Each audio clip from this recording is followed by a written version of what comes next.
তৃণমূলের বেসুরোরা মিশছেন নতুন দলে। হাওড়ার party nationalist citizens party of India NCPI মিশছেন তৃণমূলের বেসুরো সাংসদরা। 2023 সালে ত্রিপুরার ভোটে লড়ে এই এনসিপিআই। নবান্নর কাছে এই এনসিপিআইয়ের হেডকোয়ার্টার। নির্বাচন কমিশনের যে দেওয়া ঠিকানা, সেই ঠিকানায় পৌঁছে গেছেন নিউজ 18 বাংলার প্রতিনিধি প্রীতি রয়েছে আমার সঙ্গে। প্রীতি, কতদিন ধরে এই পার্টি অফিস এবং কি জানাচ্ছেন স্থানীয় বাসিন্দারা, কি বলছেন এই এনসিপিআই দল এবং তাদের পার্টি অফিস হেডকোয়ার্টার নিয়ে? দেখো, রবিবার সরিয়ে দুপুরে এক নাটকীয় রূপ দেখলো রাজধানী দিল্লি। বিক্ষুব্ধ 20 জন সাংসদ তারা তৃণমূল কংগ্রেস ছাড়লেন এবং একটি নতুন পার্টিতে যোগদান দিলেন, যার নাম গতকাল পর্যন্ত কেউ জানলেন না, যার নাম হচ্ছে NCPI, nationalist citizens party of India. তার যে সদর দফতর বা তার যে সরকারি অফিস যেটা নির্বাচন কমিশনকে দেওয়া রয়েছে, তা হচ্ছে আমরা যেখানে দাঁড়িয়ে রয়েছি এই সাতগাছা, সেই সাতগাছাতে।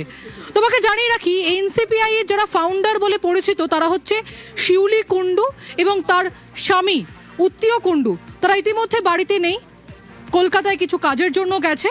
তবে এই মুহূর্তে যে পোস্টার তোমাকে দেখাচ্ছে তা হচ্ছে এনসিপিআই এর।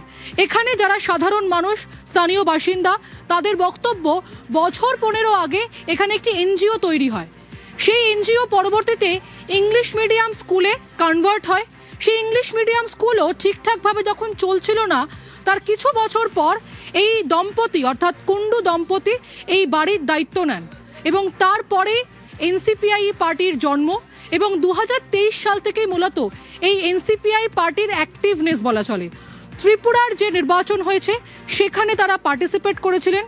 তাদের লোগো যেমনটা বলছেন, যে শিউলি কুণ্ডুর সঙ্গে আমাদের কথা হয়েছিল, তেমনি এমনটা বলছেন যে পেনের যে নিব হয় সেই নিব।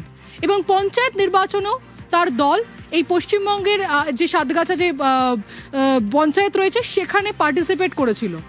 এবং এই মুহূর্তে আমরা দাঁড়িয়ে রয়েছি সেই এনসিপিআই এর যে অফিস, সেই অফিসে। এখানে তারা নেই এবং এনজিও আর একটি খবরের কাগজ এইখান থেকেই পরিচালিত হয়, এমনটাই স্থানীয় সূত্র মারফত আমরা জানতে পারছি। দেখো, আমরা শিউলি কুণ্ডুর সঙ্গে কথা বলেছিলাম, তিনি জানান যে এই যে 20 জন বিক্ষুব্ধ সাংসদ যারা তৃণমূল কংগ্রেস ছেড়েছেন গতকাল রবিবার, তাদেরকে নিয়েই তিনি কাজ করবেন। তবে এই সময় এখনই কিছু বলতে পারছেন না, আরও কিছু সময় গেলে এই বিষয়ে তারা আলোচনা করবেন।